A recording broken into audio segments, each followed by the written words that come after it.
Acid base salt, second chapter NCERT. इसको line by line हम लोग को समझना है। जो जो भी कॉन्सेप्ट पढ़े हैं अब उसको एनसीईआरटी की लाइन के थ्रू हम लोग पढ़ेंगे और एक एक लाइन में जो भी कॉन्सेप्ट है वो सारे कॉन्सेप्ट को एक्सप्लेन करना। इसको फर्स्ट लाइन से स्टार्ट कर देते हैं।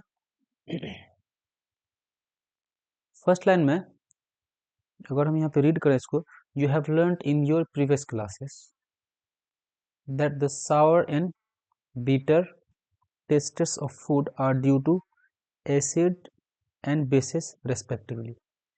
7th क्लास में पढ़े होंगे कि जो फूड का टेस्ट खट्टा होता है उसमें एसिड पाया जाता है और जिस फूड का टेस्ट बीटर होता है उसमें बेस पाया जाता है। If someone in family is suffering from problem of acidity after overeating, which of the following would you suggest as remedy?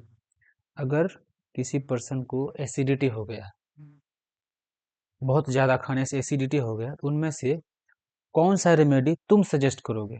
तुम एक 10th क्लास के स्टूडेंट हो, थोड़ा बहुत पढ़ के आए हो, तो तुम क्या सजेस्ट करोगे उसको?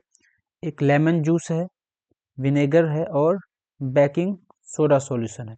तो यहाँ पे साफ साफ लिखा कि person is suffering from acidity, तो एसिड को खत्म करने के लिए कोई बेस डालना पड़ेगा, तो उसको हम सजेस्ट करेंगे बेकिंग सोडा।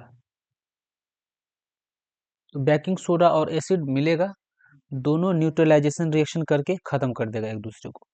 अगर मैं यहाँ पर लिखूँ acid plus base, acid plus base हमेशा रिएक्शन करके सॉल्ट बना देगा और वाटर बना देगा। एसिड और बेस अपना प्रॉपर्टी खत्म कर लेगा। तो जो पर्सन है सफरिंग फ्रॉम एसिडिटी, उसका एसिड खत्म हो जाएगा, उसको एसिड से जो पेन हो रहा है पेट में, इनडाइजेशन हो रहा है, वो उससे उसको रिलीफ मिल जाएगा। एक और यहाँ पे इंपॉर्टेंट पॉइंट है, इस पॉइंट पे देखो क्या लिखा, which property did you think of while choosing the remedy? कौन सा प्रॉपर्टी चूज करोगे? क्वेश्चन है, क्वेश्चन के थ्रू ही चैप्टर को समझेंगे। Surely you must have used your knowledge about the ability of acid and base to nullify each other's effect। Acid और base एक दूसरे के साथ रिएक्शन करके एक दूसरे के इफेक्ट को खत्म कर देता है, न्यूट्रलाइजेशन रिएक्शन करता है दोनों। वही लिखा गया है, एसिड और बेस कौन सा रिएक्शन करा लेता है? Neutralization reaction.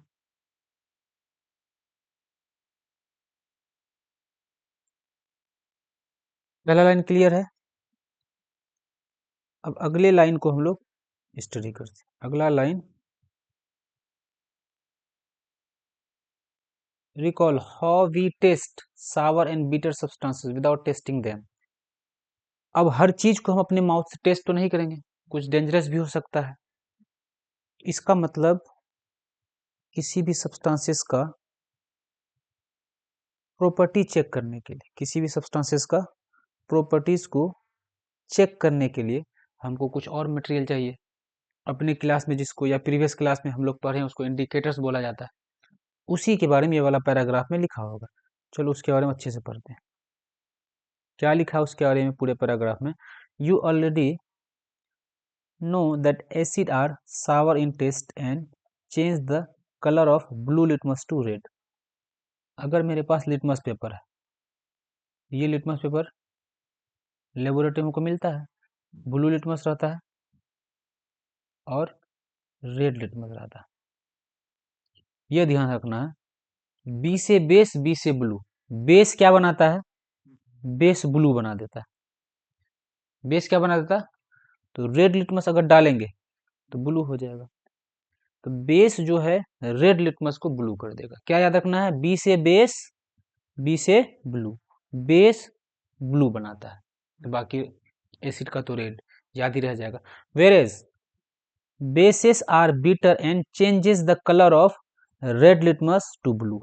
Base makes blue, base blue बनाता है। Litmus is a natural indicator, turmeric is another such indicator. Indicator ऐसे सब्सटेंसेस को बोलते हैं जिसका यूज हम लोग करते एसिड और बेस का टेस्ट करने के लिए, कौन से सब्सटेंसेस में एसिड और कौन से सब्सटेंसेस में बेस है। तो इंडिकेटर्स जो होते हैं वो अपने जनरली कलर को चेंज करते हैं, और कुछ कुछ इंडिकेटर्स जो होता है वो अपने टेस्ट को चेंज करके हमको बताता है। तो जो अपने टेस्ट को चेंज करे उसको ऑल्फैक्टरी इंडिकेटर्स बोलते हैं। तो दो इंडिकेटर का नाम यहाँ पे दिया हुआ, नेचुरल इंडिकेटर। लिटमस एक नेचुरल इंडिकेटर है, टर्मरिक भी एक नेचुरल इंडिकेटर है। Have you notice that a stain of curry, यहाँ पे इस लाइन में यही कह रहा है कि अगर हमारे शर्ट में कहीं पे कड़ी का दाग लग जाए और जब उसको हम लोग साबुन से धोते हैं तो वहाँ पे कुछ देर के लिए रेड हो जाता है। इसका मतलब साबुन जो है, साबुन में बेस पाया जाता है, साबुन में बेस पाया जाता है। जब इस बेस में हल्दी लगता है, टर्मरिक लगता है, तो टर्मरिक हल्दी के साथ कौन सा कलर देता है, तो टर्मरिक हल्दी के साथ रेड कलर देता है। इसीलिए मेरे शर्ट में जो सब्जी का, कड़ी का दाग लगा है उसको जब धोते हैं, साबुन लगाते हैं, उसका कलर रेड हो जाता है।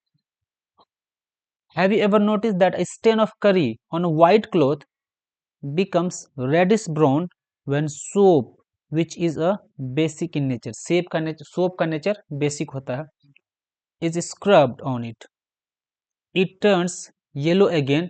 अगर फिर क्या कर, अगर जहां पे दाग लगा साबुन लगा है वो रेड हो गया, अगर उसी पे फिर क्या करें, लेमन जूस ला के हम रख दें, फिर से वो धीरे धीरे पीला हो जाएगा।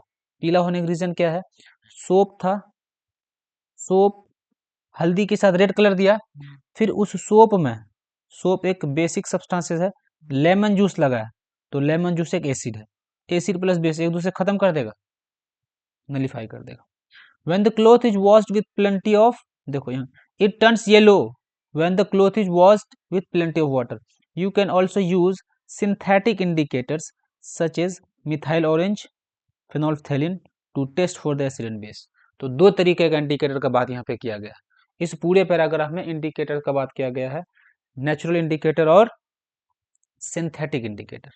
नेचुरल इंडिकेटर का दो इंडिकेटर के बारे में बताया गया, टर्मरिक के बारे में बताया गया है और एक लिटमस पेपर के बारे में बताया गया, टर्मरिक और लिटमस पेपर। और इसी तरीके से सिंथेटिक इंडिकेटर के बारे में भी बताया गया है। एक सिंथेटिक इंडिकेटर है मिथाइल ऑरेंज और दूसरा सिंथेटिक इंडिकेटर के बारे में बताया गया फिनोल्फ्थेलिन। In this chapter we will study the reactions of acids and bases, how acid and bases cancel out each other's effect, and many more interesting things that we use day to day life। इस chapter में हम लोग acid और base का mainly reactions देखें, किस किस type का प्रॉपर्टी वो शो करता है।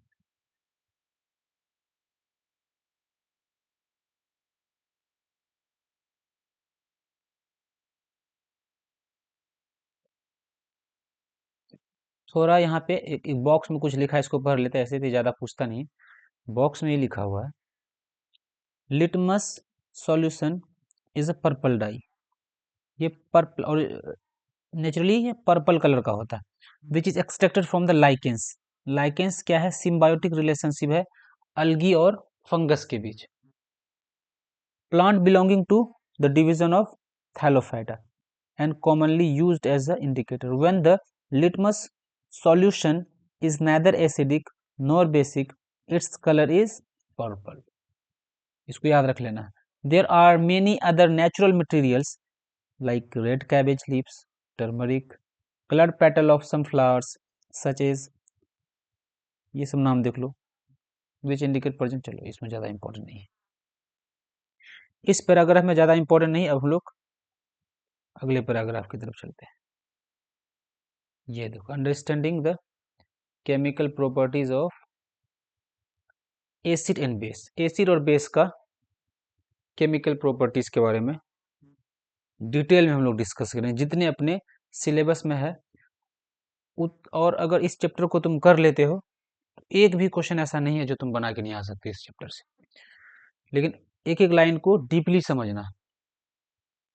Acid and base in the laboratory, चलो इस एक्टिविटी को पढ़ लेते हैं। एनसीईआरटी का एक एक लाइन को पढ़ना। Collect the following solution from the science laboratory. किस किस सब्सटेंसेस के बारे में बोला गया है, हाइड्रोक्लोरिक एसिड। लेबोरेटरी से हाइड्रोक्लोरिक एसिड लेना है, जिसको हम लोग शॉर्ट में या जिसका फॉर्मूला HCl होता है। सल्फ्यूरिक एसिड, जिसको H2SO4 लिखा जाता है। नाइट्रिक एसिड HNO3, ये सारे एसिड्स हैं। ये 3 एसिड हो गया। एक और एसिड है जिसका नाम एसेटिक एसिड, इसी का नाम इथेनोइक एसिड भी है। ये 4 एसिड था। और सोडियम हाइड्रोक्साइड, जिसमें OH लगा रहे हैं, देखो इसके फॉर्मूले में OH लगा हुआ है, जनरली वो बेस होता है। कैल्शियम उसमें हाइड्रोक्साइड लगा रहेगा, कैल्शियम हाइड्रोक्साइड ये भी एक बेस है। पोटेशियम हाइड्रोक्साइड ये भी एक बेस है। Magnesium hydroxide and ammonium hydroxide. तो कुछ एसिड्स हैं और कुछ बेस है। 2 ग्रुप के सब्सटेंसेस को लेबोरेटरी से लेने बोला है। अगला स्टेप करना है, फर्स्ट नंबर पे ये करना है, ये सारे चीज को कलेक्ट करना है लेबोरेटरी से। सेकेंड स्टेप में put a drop of each of the above solution on a watch glass 1 by 1 and test with a drop of the indicator. सबके क्या करना है हमको, यहाँ पे जो लिस्ट दिया है इस लिस्ट के अकॉर्डिंग उसको चेक करना है, drop by drop.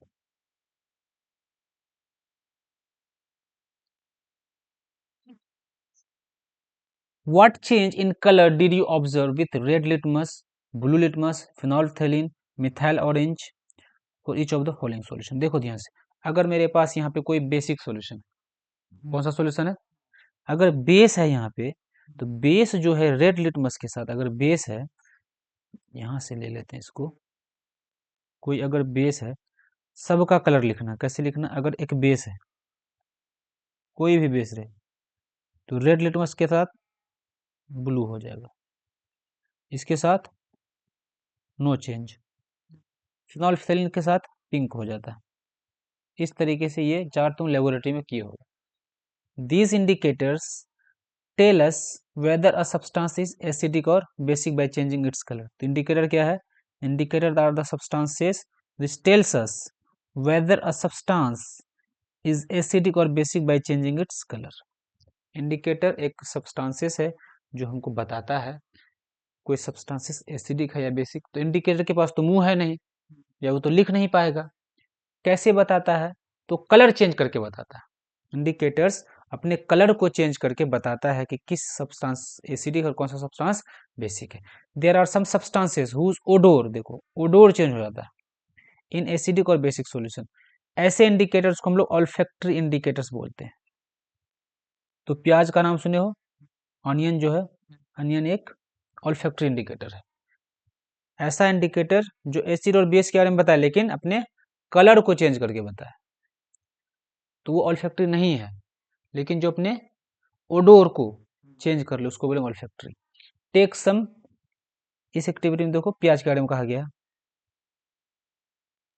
Take some finely chopped onion in a plastic bag along with some strip of clean cloth. Tie up the bag tightly and leave overnight in the fridge. The cloth strip can now be used to test for acids and bases. Take two of these cloth strips and check their odor. Keep them on a clean surface and put a few drops of dilute HCl solution on one strip and few drops of sodium hydroxide solution on other stick. एक में base डालने बोला और एक में acid डालने बोला, और तुमको अपना ऑब्जर्वेशन बताना क्या क्या होता है। तो लैब का काम है देख लेना क्या होता है। अब एनसीईआरटी इसको एक्सप्लेन भी करता है, कैसे एक्सप्लेन करता है देख लो। चलो फिर क्या कहा है, wrench both the strip with water and again check their odor, note your observation. Now take some dilute vanilla, चलो इसको छोड़ो, इतना इम्पोर्टेंट नहीं है। Which of these solution can be use olfactory, इनमें से कौन सा ऑल्फैक्टरी। चलो ये सारा क्या था हमारा, इंडिकेटर्स के बारे में था, ऑल्फैक्टरी इंडिकेटर्स और एक indicators.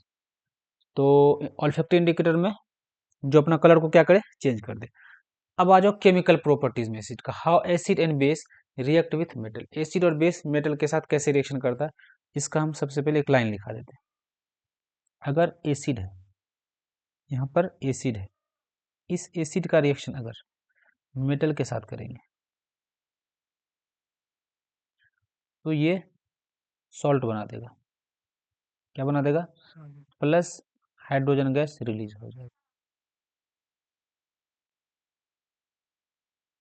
Acid reacts with metal और क्या बनाता है? सॉल्ट बनाएगा और हाइड्रोजन गैस रिलीज हो जाएगा। ये बहुत इंपॉर्टेंट है, इसका एक्टिविटी बहुत इंपॉर्टेंट है, इसको एक एक करके समझना है। और बेस जो है सारे मेटल बेस के साथ रिएक्शन नहीं करता है। तो कौन कौन सा मेटल बेस के साथ रिएक्शन करता है? अपने क्लास में 10th क्लास में हमको याद रखना, जिंक एंड एल्युमिनियम, इसको हम लोग थोड़ा सा डिस्कस करेंगे। अब इस एक्टिविटी को करने बोला है, इस एक्टिविटी में को हम लोग पढ़ते हैं क्या करने वाला और हम लोग लेबोरेटरी में क्या क्या किए।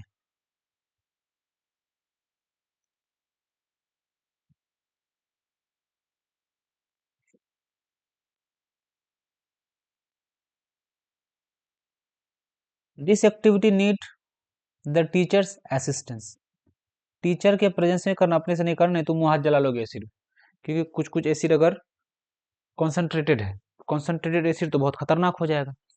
ठीक है, तो इसको कहाँ पे करना? टीचर के प्रेजेंस, उसके असिस्टेंस में करना, उसका सहायता लेके करना। अपने से करोगे तुम लोग अपना मुंह हाथ जला लोगे, फिर फैशन नहीं कर पाओगे ना, तो फैशन नहीं कर पाओगे, इसीलिए टीचर के असिस्टेंस में करना। क्या करना? Set apparatus as shown in the figure, इस टाइप का एपरेटस तैयार कर लेना जो फिगर में दिखाया गया, इस टाइप का एपरेटस तैयार कर लेना। ठीक है, ये मेरे पास इस टाइप का एपरेटस तैयार करना है। यहाँ देखो, ये एक स्टैंड है, ठीक है, इस स्टैंड से एक टेस्ट ट्यूब को लगा देना है, इस टेस्ट ट्यूब में एसिड भर देना, जो देख रहे हो लिक्विड फॉर्म, ये एसिड भर देना पूरा, हाइड्रोक्लोरिक एसिड या सल्फ्यूरिक एसिड, तो H2SO4 भर देंगे, और जिंक का ग्रेन्यूल्स आता है, छोटा छोटा दाना, उसका डाल देना। इसको कॉर्क सेट करते हैं, यहाँ से एक डिलीवरी टेस्ट ट्यूब होता है, उसको लाके एक बड़े से बीकर में या बड़े से टब में घुसा देना, और उस टब में पानी भर देना है। कौन सा पानी? सोप वाटर, इतना कर लेना। ठीक है, take about 5 ml of dilute sulfuric acid in a test tube and add a few of zinc granules to it। इस वाले टेस्ट ट्यूब में सल्फ्यूरिक एसिड लेना है और जिंक ग्रेन्यूल्स डाल देना। अच्छा, ये एक्टिविटी जो बता रहा है, ये एक्टिविटी क्या बता रहा है?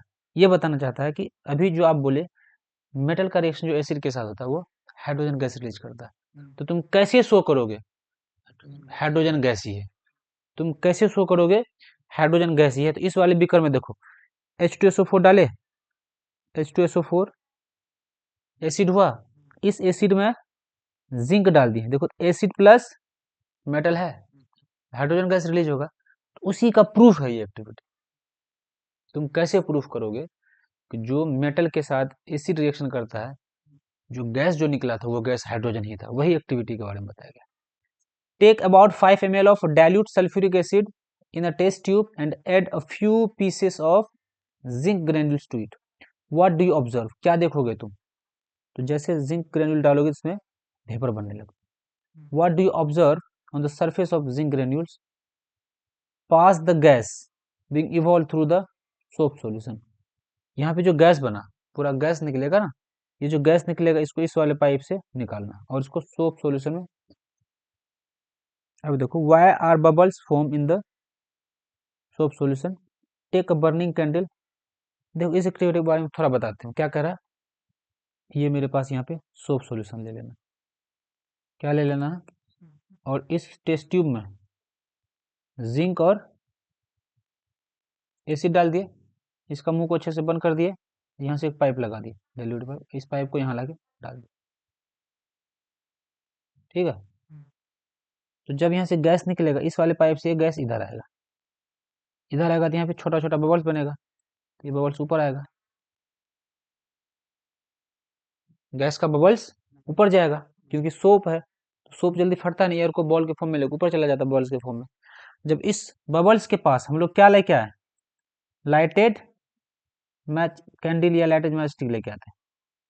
ये बबल्स ऐसे जलता है और फटता, पॉप साउंड के साथ फटता है। कैसे फटता है? Pop sound. इसका मतलब पॉप साउंड कौन देता है?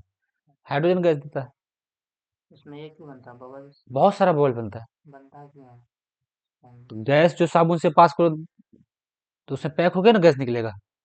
साबुन को नहीं फूके हो कभी, बबल बनता है। क्यों बनता है? क्योंकि उसमें गैस ट्रैप हो गया है। तो व्हाट डू यू ऑब्जर्व, क्या देखोगे? तो ये बबल्स निकलेगा, बबल्स के पास कैंडल लेके जाएंगे तो पॉप साउंड प्रोड्यूस करता है। यही एक्टिविटी कहता है कि आप इसके साथ भी कीजिए, CH3CO OH के साथ। Are the observation in all the case same, yes, सारे केस में ऑब्जर्वेशन क्या रहेगा? सेम रहेगा, क्योंकि हाइड्रोजन का भी करके दिखाना जरूरी है। एक्टिविटी सब लैब में करना है ना, ये करना है लैब में। एनसीईआरटी तो यही बात है, करना है लैब में, तब अपना ऑब्जर्वेशन लिखना। क्या व्हाट डू यू ऑब्जर्व, क्या देखे तुम एक्टिविटी किए नहीं तो क्या देखोगे? तो ये हम बता दिए, एक्टिविटी हम किए, बता दिया ऐसा होता है कि जब इस पाइप से गैस को सोप सॉल्यूशन से पास करोगे तो वाटर बबल्स निकलेगा। उस बबल के पास जब लाइटेड मैच कैंडल या मैच स्टिक लेके आते हो तो पॉप साउंड के साथ जलता हो। तो पॉप साउंड तो बता दिए थे किसका पहचान है, पॉप साउंड ही तो हाइड्रोजन गैस का पहचान है। और कोई भी एसिड लेके करो वही होगा। देखो अब यहाँ पे उसका फिर एक्सप्लेनेशन लिखेगा।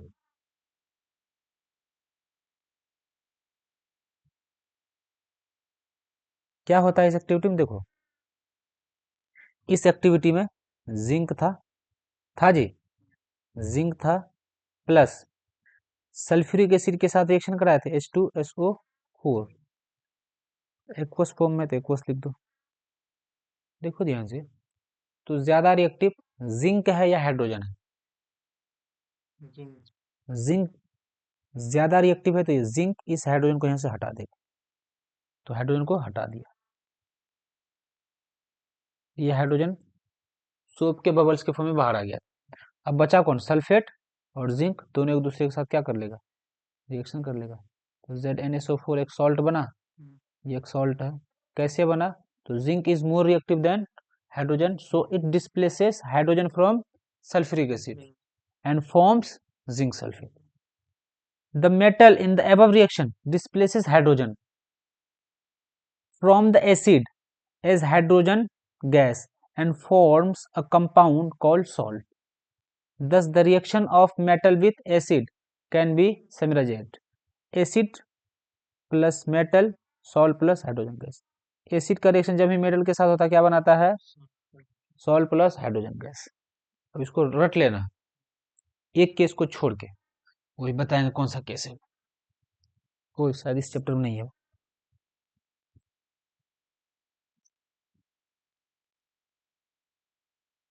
चलो, पहला प्रॉपर्टी क्लियर है। एसिड अगर किस मेटल के साथ रिएक्शन करता है, सॉल्ट बनाता और हाइड्रोजन गैस, इस गैस को कैसे टेस्ट करेंगे? तो ये वाला एक्टिविटी जो 2.3 है उसको लिख देना है। किस तरह का सेटअप चेक करना है? उस सेटअप से जो गैस पास होगा उस गैस को सोप वाटर से पास करेंगे तो बबल्स निकलेगा। जब बबल्स के पास लाइटेड कैंडल लेके आते पॉप साउंड देता, पॉप साउंड पहचान है हाइड्रोजन गैस का। 2.4 एक्टिविटी देख लेते हैं।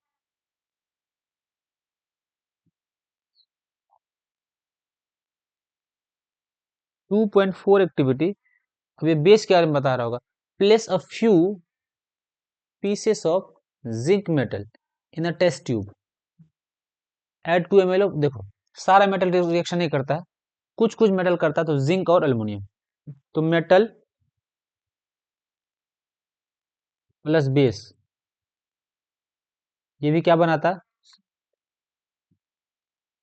सॉल्ट प्लस हाइड्रोजन गैस बनाता। बाकी मेटल का रिएक्शन बेस के साथ बहुत ज्यादा कॉम्प्लिकेटेड होता है। Add 2 ml of sodium hydroxide solution and warm the content of the test tube. Repeat this, repeat the rest of the steps in activity 2.3, record your observation. क्या होगा? The reaction takes place can be written as follows. क्या था मेरे पास? देखो अगर यहां पर सोडियम हाइड्रोक्साइड का फॉर्मूला NaOH, एक्वस लगा देना, अभी मेरे पास उतना टाइम नहीं लगाने का। प्लस अगर इसको जिंक के साथ रिएक्शन करें, ये सोडियम जिंकेट बनाता है। क्या बनाता है? Sodium zincate. Na लिख दो और जिंकेट का Zn लिखो, जिंकेट का चार्ज 2 होता है, यहाँ पे लगता है। सोडियम जिंकेट एक सॉल्ट हो गया, प्लस ये हाइड्रोजन गैस रिलीज कर देता है, वही लिखा है। इस तरीके से सोडियम हाइड्रोक्साइड है, जिंक के साथ रिएक्शन किया, सोडियम जिंकेट बनाया और हाइड्रोजन गैस। इसी तरह से एल्युमिनियम के साथ भी रिएक्शन करा सकते हो, सोडियम एल्यूमिनेट बनाएगा। तो एसिड के साथ मेटल रिएक्शन करेगा तो मोस्ट ऑफ द केसेस में सॉल्ट और वाटर बनाता है, लेकिन बेस के साथ रिएक्शन कॉम्प्लिकेटेड है। दो रिएक्शन हमको याद रखना है, जिंक का और एल्युमिनियम का।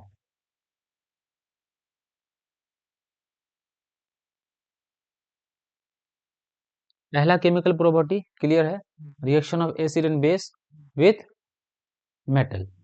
अब रिएक्शन हमको देखना है मेटल कार्बोनेट के साथ। किसके साथ? Metal carbonate. कार्बोनेट देखो कैसे बनता है, एक आयन होता है कार्बोनेट। कौन सा आयन है?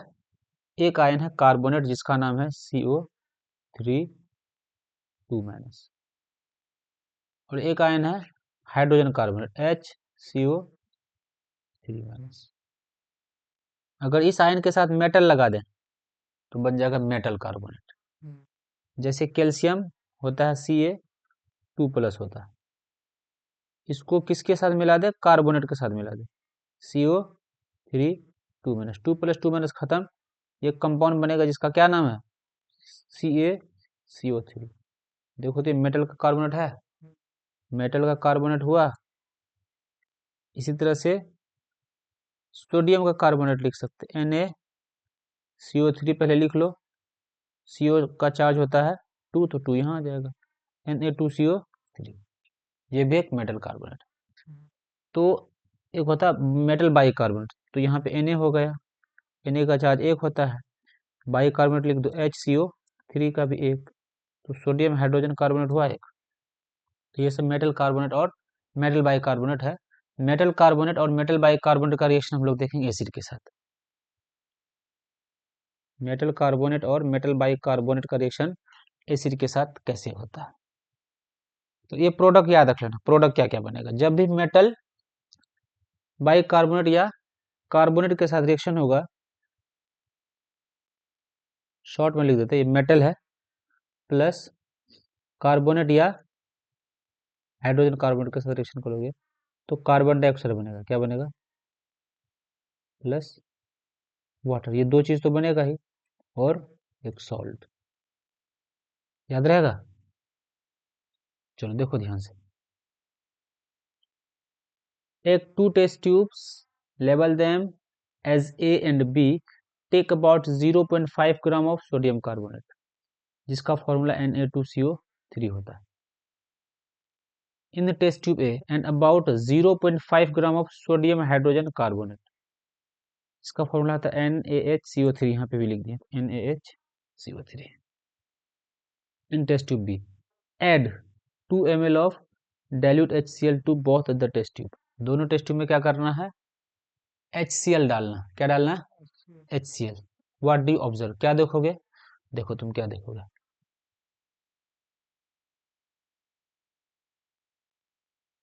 पूरा रिएक्शन यहाँ समझा देता।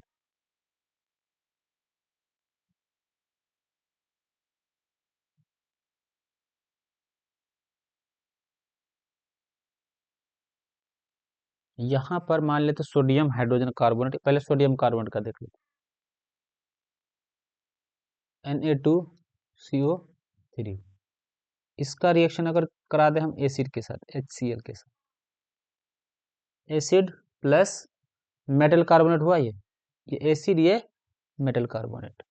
देखो रिएक्शन में क्या हो, एक सॉल्ट तो बनेगा ही, यहाँ का सोडियम अलग हो जाएगा और यहाँ का, क्योंकि सोडियम इसके साथ चला जाएगा, ये बना लेगा NaCl प्लस, यहाँ से कार्बन डाइऑक्साइड भी निकलेगा और वाटर भी निकलेगा। समझ आया बात? इसी तरीके से अगर इसी एसिड का रिएक्शन सोडियम हाइड्रोजन कार्बोनेट के साथ करें NaHCO3 के साथ, एक एसिड अगर मिला देते हैं HCl, तो फिर से सेम कहानी, सॉल्ट बनेगा प्लस CO2 प्लस वाटर बनाता है। याद रहेगा ये बात। तो एसिड जब भी रिएक्शन करेगा मेटल कार्बोनेट या मेटल बाइकार्बोनेट के साथ, प्रोडक्ट क्या रहता है? प्रोडक्ट सेम रहता है। सॉल्ट बनता है, कार्बन डाइऑक्साइड और वाटर बनता है। चलो यहाँ बुक से पढ़ लेते हैं इसको। व्हाट डू ऑब्जर्व, कहता है क्या देखोगे तुम? तो वही देखेंगे, क्या क्या बनेगा? सॉल्ट बनेगा, कार्बन डाइऑक्साइड बनेगा और वाटर बनेगा। पास द गैस प्रोड्यूस्ड इन किस through lime water, calcium hydroxide solution. तो कहता है इस गैस को कैल्शियम हाइड्रोक्साइड सॉल्यूशन के साथ पास करो। तो याद करो थोड़ी देर पहले हम लोग व्हाइट वॉशिंग में, किसमें?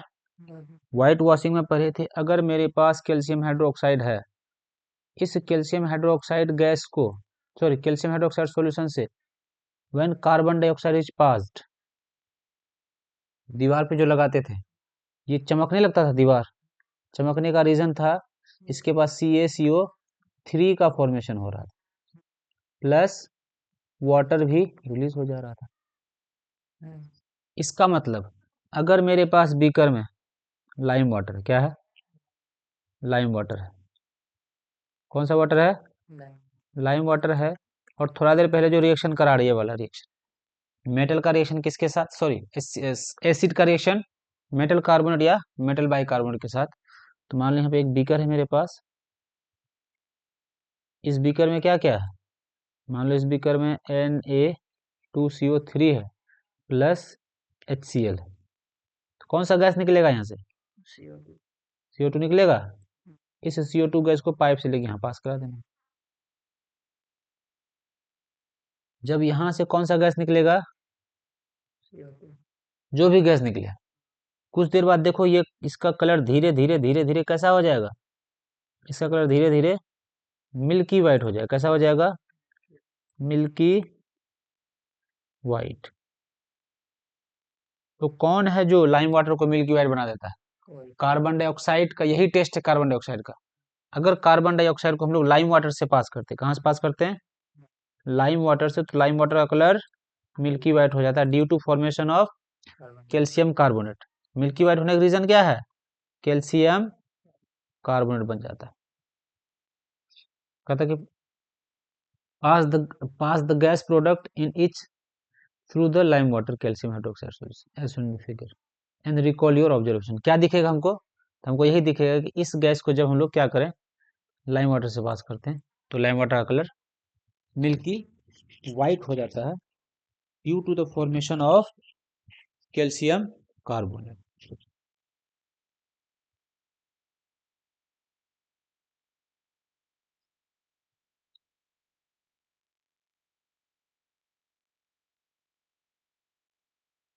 बहुत इंपॉर्टेंट पार्ट को याद रखना, कैसे टेस्ट करते हैं हम लोग लाइम वाटर का।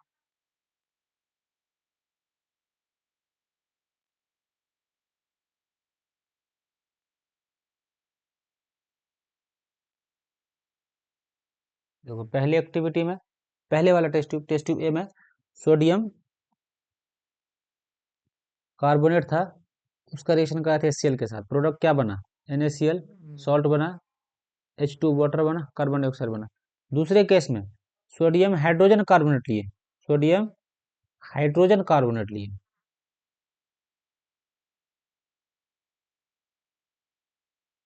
एसिड सेम है, देखो प्रोडक्ट सेम है, NaCl सॉल्ट हो जाएगा, H2 वाटर हो जाएगा और कार्बन डाइऑक्साइड। इस कार्बन डाइऑक्साइड का रिएक्शन हम लोग देखेंगे किसके साथ? कैल्शियम हाइड्रोक्साइड के साथ। देखो ध्यान से, पहले केस में, पहले बार में ये मेरे पास कैल्शियम हाइड्रोक्साइड का सॉल्यूशन, कैल्शियम हाइड्रोक्साइड के साथ किस तरीके का रिएक्शन कार्बन डाइऑक्साइड का रहता है उसको यहीं पे हम सिखा देते हैं। CaOH होल 2, ये क्या है? कैल्शियम हाइड्रोक्साइड है, इसका रिएक्शन हम लोग करा देते हैं CO2 के साथ। जैसे CO2 के साथ कराएंगे रिएक्शन, तो यहाँ पे बनता है CaCO3 प्लस H2O। ये मेरे पास PPT के फॉर्म में बनेगा, व्हाइट प्रिसिपिटेट दिखेगा, क्योंकि इनसॉल्युबल कैल्शियम कार्बोनेट जो है वो इनसॉल्युबल इन वाटर होता है। This product is insoluble in water. यहाँ तक समझ गए बात। अब देखो, अब कैल्शियम कार्बोनेट बन गया, उस टेस्ट ट्यूब में हम क्या करेंगे, हवा पास करते रहेंगे, हवा बहुत देर तक पास करते रहेंगे। तो जब मेरे पास CaCO3 प्लस वाटर एक बीकर में पहले से बना था, ये बना ना, तो बीकर का कलर कैसा है, अभी मिल्की वाइट है, अभी कैसा है, मिल्की वाइट कलर। लेकिन जैसे CO2 पास करते रहेंगे, CO2 एक्सेस अमाउंट में पास करना है, कैसे पास करना है, बीकर का कलर मिल्की वाइट हो जाए फिर भी हम CO2 डालते रहेंगे उसमें, तो धीरे धीरे धीरे धीरे धीरे कलर फिर से, बीकर फिर से ट्रांसपेरेंट हो जाएगा। ये बहुत इंपॉर्टेंट रिएक्शन। बीकर फिर से क्या हो जाता है, ट्रांसपेरेंट क्यों हुआ, तो due to formation of calcium hydrogen, को याद रख लेना, कार्बोनेट, कैल्शियम बाइकार्बोनेट बन गया। क्या बन गया, कैल्शियम बाइकार्बोनेट बना, जो वाटर में सॉल्युबल है, ये वाटर में सॉल्युबल है, वाटर में डिजोल्व हो जाएगा, तो बीकर का कलर फिर से ट्रांसपेरेंट हो जाएगा, पानी की तरह दिखेगा। तो बहुत इंपॉर्टेंट रिएक्शन है। ये रिएक्शन क्या है, बहुत इंपॉर्टेंट रिएक्शन है, reaction of calcium hydroxide with CO2। पहले केस में जब कैल्शियम हाइड्रोक्साइड का रिएक्शन CO2 से कराएंगे तो बीकर का कलर मिल्की वाइट बन जाता है due to formation of calcium carbonate.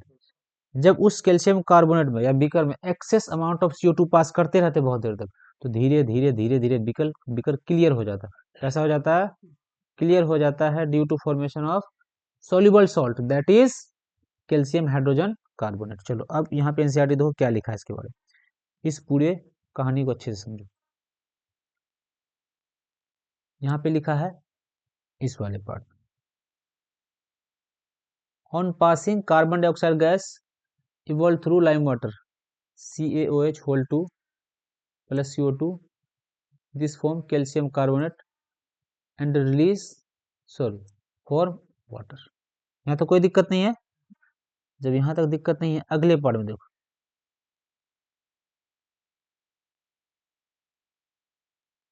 Same चीज लिखा हुआ है, on passing excess carbon dioxide the following reaction takes place.